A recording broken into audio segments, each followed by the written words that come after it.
What the fuck? Anjing, ada belakangnya tuh. Kaget.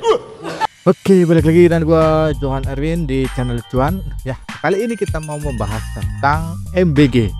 Apakah MBG itu berguna atau tidak, bermanfaat atau tidak? Ya, kita bahas di kolom komentar. Oke, tapi sebelumnya jangan lupa untuk klik tombol like, komen, dan juga subscribe bosku. Oke, jadi kita langsung aja ke videonya. Kita lihat yang pertama. Oke, ini adalah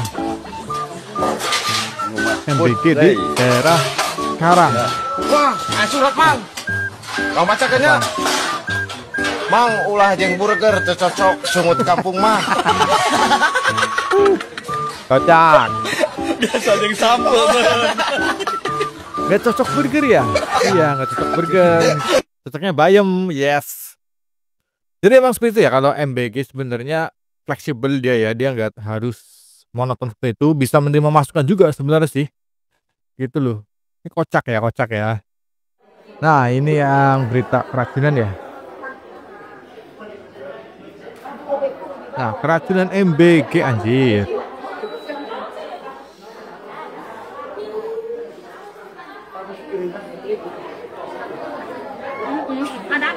Oke. Pas habis makan tuh masih kamar mandi gitu. Habis itu pulang sekolah tuh mulai buang air besar terus mencret. Perut masih tertikam, rasa masih sakit, tak putar. Ini sudah trauma om. Trauma ya, kasihan juga ya kayak gini ya. Jadi memang banyak banget sekarang berita tentang MBG ini ya, banyak yang keracunan gitu ya. Ini nggak tahu sih gimana kalau bisa keracunan sih. Nah ini juga nih, nyampe 1333 anjir.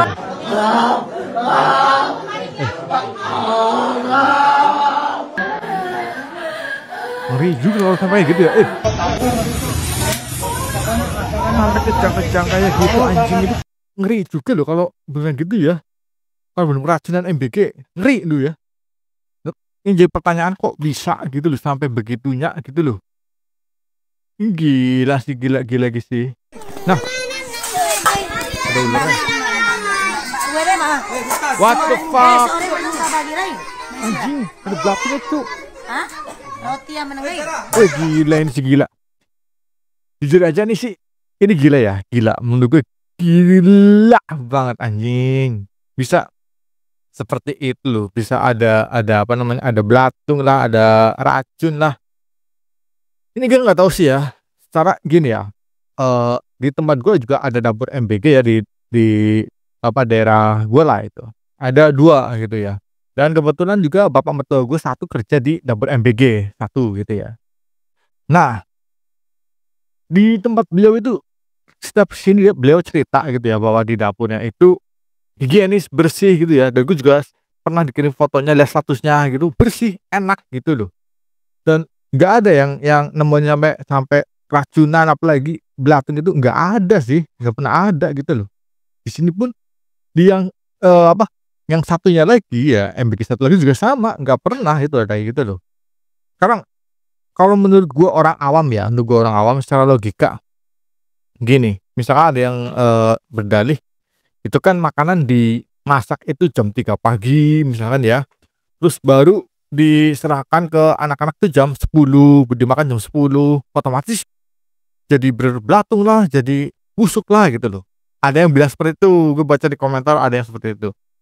Cuma menurut gue sebagai orang awam gini, gue logika aja ya, kayak istri gue itu masak misalkan sayur sama ayam goreng misalkan ya, atau ayam bakar misalkan, itu jam 8 pagi dimasak. Biasanya kita pun nyampe jam 8 malam, jam 9 malam gue makan itu tanpa dipanasi, tanpa apa-apakan lagi, itu masih enak gitu, masih nggak ada bau, nggak busuk, apalagi ada belakangnya itu nggak pernah nemuin gitu loh. Kecuali dihinggapi lalat, ada telur lalat, masuk akal gitu loh. Ini kalau nyampe berbelatung, nyampe busuk kayak gitu kan, menurut gue nggak masuk akal anjir. Bayangin aja kayak misalkan di warteg gitu lah, itu juga kan nggak mungkin kan, misalkan masak pasti sajikan ada yang beli baru masak kan nggak mungkin. Dia masaknya juga beberapa jam lah sebelum, beberapa jam ke belakang lah, misalkan Padang gitu kan, yang kita makan siang dia juga pasti kan masaknya pagi gitu loh. Dan itu pun juga nggak ada ya yang nemuin sampai berbelatung gitu loh. Jadi menurut gua ini yang dipertanyakan ini adalah bahan bakunya sebenarnya, dari bahan bakunya. Apakah bahan bakunya waktu itu masih segar gitu ya. Terus juga quality controlnya waktu misalkan sebelum dimasak kan harusnya dicek dulu loh ini masih segar apa enggak. Menurutku problemnya di situ sih. Asli. Maksudnya ya gimana ya? Orang gue aja masak di rumah, istriku masak sehari sekali, ibaratnya ya cuma pagi bisa nyampe malam, itu nggak pernah ada yang namanya ulat gitu ya, belatung itu nggak pernah ada anjir. Apa ini? Nah kan, ini nih, anjir, ini bener MBG cuk, cuma, bentar ya. Iya bener ya katanya ya, langsung di stop, yes bener sih harusnya langsung di stop. Wah kalau kayak gini mah udah jelas kotor berbakteri anjir. Nah kalau yang kasus seperti ini jelas kesalahan dari vendornya ya, dari vendor MBG-nya ya. Padahal gini. Gue sering dapat info juga dari Pak Mertua juga dan juga dari berita bahwa budgetnya itu kan 15.000 nih, 15.000 untuk satu, bisa dibilang satu nampan lah ya, satu porsi gitu. Nah pembagiannya itu 2.000 buat vendor, itu udah bersih 2.000. Terus 3.000-nya untuk bayar karyawan. Nah 10.000-nya itu untuk menu. Dan menurut gue pun untuk vendor gitu ya dikasih 2.000 itu udah gede banget anjir. Bayangin sekarang 2.000 ya keuntungan satu porsi gitu ya. Dalam dapur MBG itu sehari itu bisa 1.000, 2.000 sampai 3.000 loh per hari. Kita beratan misalkan 1.000 aja lah paling kecil, 1.000 kayak 2.000, 2 juta per hari cuk. Dalam satu bulan 60 juta cuk, kurang lebihnya segitu. Ini udah nggak dipotong buat karyawan enggak, karena karyawan kan udah dipotong dari 3.000 ya kan gitu loh. Dan 10.000 menurut gua pun 10.000 buat makan gitu ya, kalau dalam porsi gede masih masuk anjir. Masih masuk. Sekarang bayangin aja lah. Kayak rumah makan Padang kan banyak yang 10.000, 15.000 nih rumah makan Padang, ya kan? Dengan menu yang wah gitu loh ya. Ada. Nah, dia masaknya pun kan udah sebanyak sampai ribuan sehari. Paling cuma berapa ratus porsi lah ibaratnya. Itu pun masih bisa untung bro dengan 10.000 lah dia jual. Lah apalagi ini 10.000 udah nggak dipotong apa-apa cuk, hanya untuk menu dan ribuan.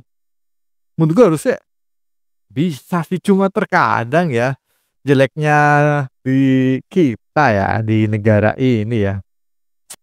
Di sana dipotong, di sana dipotong, di sana dipotong, di sana potong nyampe bawah ya habis gitu loh. Nah, itu jeleknya kita, Cuk. Mau diakui apa enggak itu. Ya kan? Black, Cuk. Apa nih? Wah, momen mulut mobil makan bergizi gratis ya. Kejar Cuk antusiasnya. Nah, ini nih.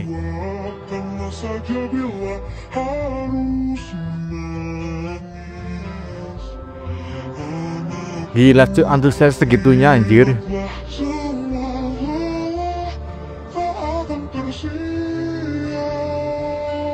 Nah, masih banyak ya anak-anak yang mendambakan MBG ini gitu loh. Jadi kalau ada yang narasi stop MBG, menurut gua kurang tepat anjir. Serius, ini menurut gua pribadi loh ya, kurang tepat Cuk. Nah, ini lagi nih. Menunggu MBG anjir. Nungguin apa? MBG ini? Nah, MBG-nya belum datang? ini kan anak-anak kelas 1 ya, soalnya udah pulang. Sama bu guru di WA tapi nggak tahu. Nggak ngejawab sama bu gurunya udah di WA. Ya. Tuh. Anjir.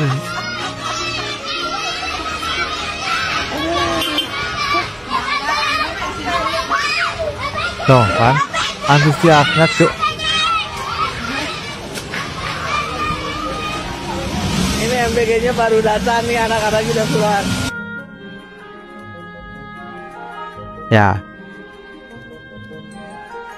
Nah kan, kalau dilihat seperti ini ya sebenarnya ada sisi positifnya MBG ini ya, karena banyak yang mendambakan, Cuk. Jadi gini ya, menurut gue ada pro kontranya ya. Ada yang bilang MBG ini stoplah mubazir, bro mubazir, MBG stop, nggak bermanfaat, nggak ada gunanya. Mendingan buat sekolah gratis atau buat lapangan pekerjaan atau uang cash aja dikasih ke orang tua. Jadi gini, menurut ini pandangan gue pribadi ya, pandangan gue pribadi. Setiap orang itu pasti memiliki keinginan gitu ya, ataupun harapan itu berbeda-beda tergantung kondisinya ya. Jadi kayak gue ngutip caption atau quotes dari salah satu anime One Piece ya, dari Doflamingo. Jadi intinya gini, anak yang tumbuh di medan perang keinginannya akan berbeda dengan anak yang tumbuh di kalangan kerajaan. Intinya itu. Ya itu dalam banget maknanya. Loh, gini bro, gini ya. Seperti tadi kan ada yang pro kontra ibaratnya ya. Dan tadi ada video anak-anak kecil yang antusias banget gitu ya. Antusias banget mengejar mobil MBG ini. Dan ada yang orang tuanya bilang pun nggak perlu MBG, sekolah gratis gitu.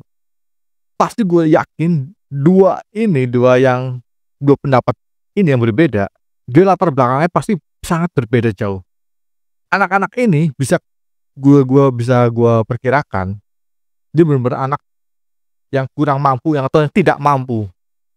Asli bisa gue katakan seperti itu. Karena apa? Mungkin di rumah dia terbiasa jarang makan, jarang bisa makan bro, ataupun bisa makan pun lauknya seadanya gitu loh. Jadi begitu dia dapat MBG yang makannya lauknya itu daging itu ya, dia sangat antusias sekali. Dan mungkin dia belum atau jarang banget lah ya, atau nggak pernah minum susu kotak dan baru minum saat ada MBG ini. Makanya dia antusias sekali. Ya, gue bisa jamin 80% lah seperti itu. Sedangkan yang bilang MBG nggak penting, lebih baik sekolah gratis, itu di situ gue bisa jamin 80% juga dia itu nggak pernah kekurangan makan tuh, pasti bisa makan tiap hari gitu loh. Makanya dia bilang nggak perlu lah MBG karena dia udah pernah bisa makan di rumah gitu loh. Yang penting yang lainnya sekolah gratis gitu loh. Jangan mereka jangankan sekolah gratis, dikasih makan gratis sudah senang banget gitu loh. Nah jadi kalau ada yang bilang stop MBG, buat gua sendiri gua kurang setuju sih asli. Maksudnya jangan di-stop lah, tapi dicari jalan keluarnya. Gitu. Ada yang bilang seperti Pak Ahok lah ya, dikasih uang aja, dikasih uang cash 15.000 ke orang tuanya, suruh dimasakin A, B, C, G segala macam. Oke, itu bagus ya, gagasan bagus. Cuma tetap ada minusnya juga. Apa minusnya? Gini. Banyak juga yang bantuan untuk sekolah yang dibayar cash. Ya, untuk keperluan sekolah itu tidak dipakai untuk keperluan sekolah. Banyak loh. Ya. Jadi ada yang dipakai untuk ya mungkin katakanlah 20% untuk kepentingan sekolah, keperluan sekolah, sisanya bisa dimasukkan ke belanja orang tuanya atau buat bayar apa, beli apa itu pasti. Padahal itu diperuntukkan untuk pendidikan, untuk keperluan sekolah. Gue jamin mesti ada seperti itu. Ya kan? Jadi gak efektif. Dan tetangga gua, jujur ya tetangga gua, pas awal-awal MBG ini, jadi ada di sekolah SD gitu ya, dia itu karena belum dapat jatah MBG, jadi dia di sekolah itu bikin kebijakan bawa bekal sendiri dari rumah gitu ya. Nah untuk menunya itu diatur. Jadi misalkan hari Senin bawanya apa, nasi, ayam goreng, sayurnya apa, minumnya apa, itu di list seperti yang diminta oleh Pak Ahok ini ya.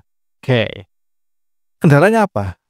Kendalanya tetangga gua itu istrinya meninggal bro.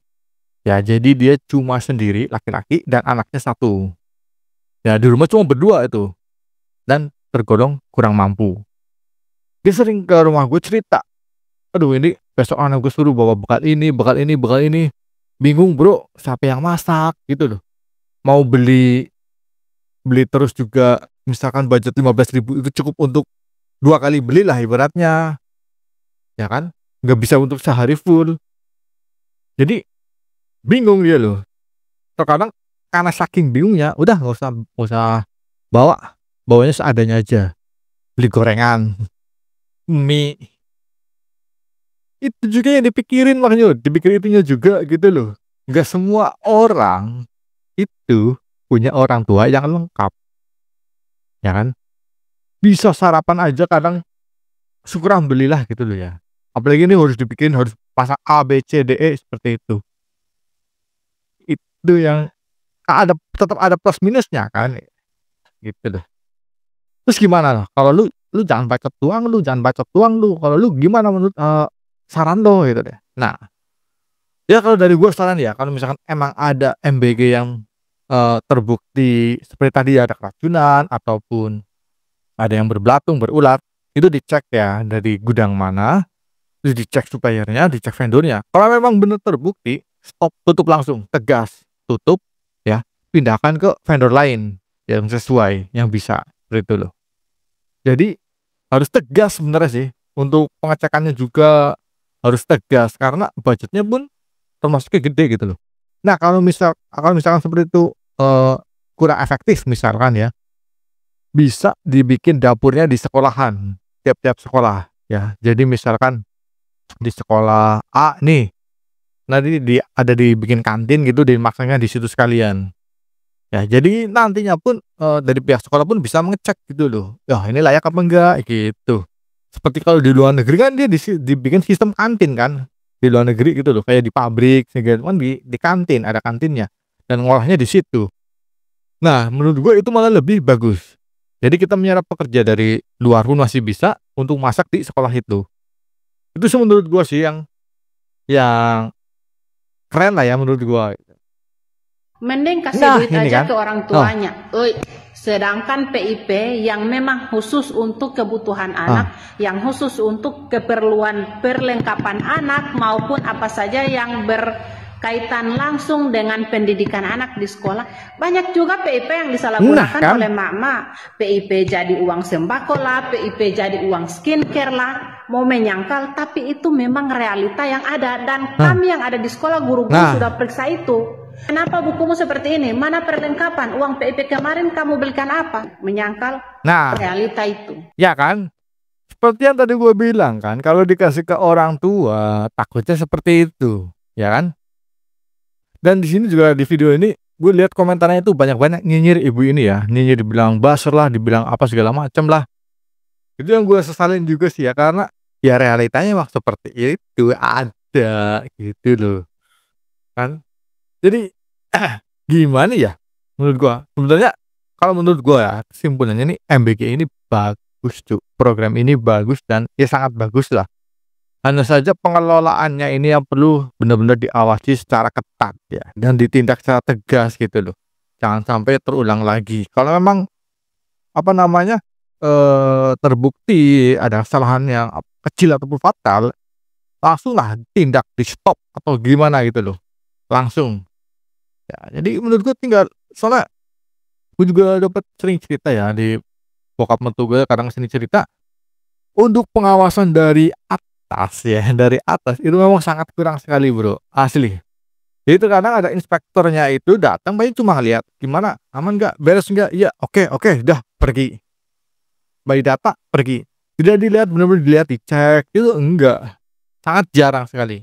Sebenarnya itu kelemahannya. Coba kalau misalkan dicek lebih detail, lebih baik lagi, insya Allah program ini akan sangat bagus. Oke, jadi bagaimana menurut kalian? Apakah program ini bagus atau tidak? Ataukah harus dilanjut? Ataukah harus di stop? Ataukah ada masukan yang lain? Tolong ya diketik di kolom komentar. Oke, dan mungkin cukup sekian dulu video kali ini, dan thank you buat udah hadir, thank you buat udah ngeramein, udah like, comment, dan subscribe. Thank you banget bosku. Semoga Indonesia menjadi jauh lebih baik. Oke, see you next video. Bye.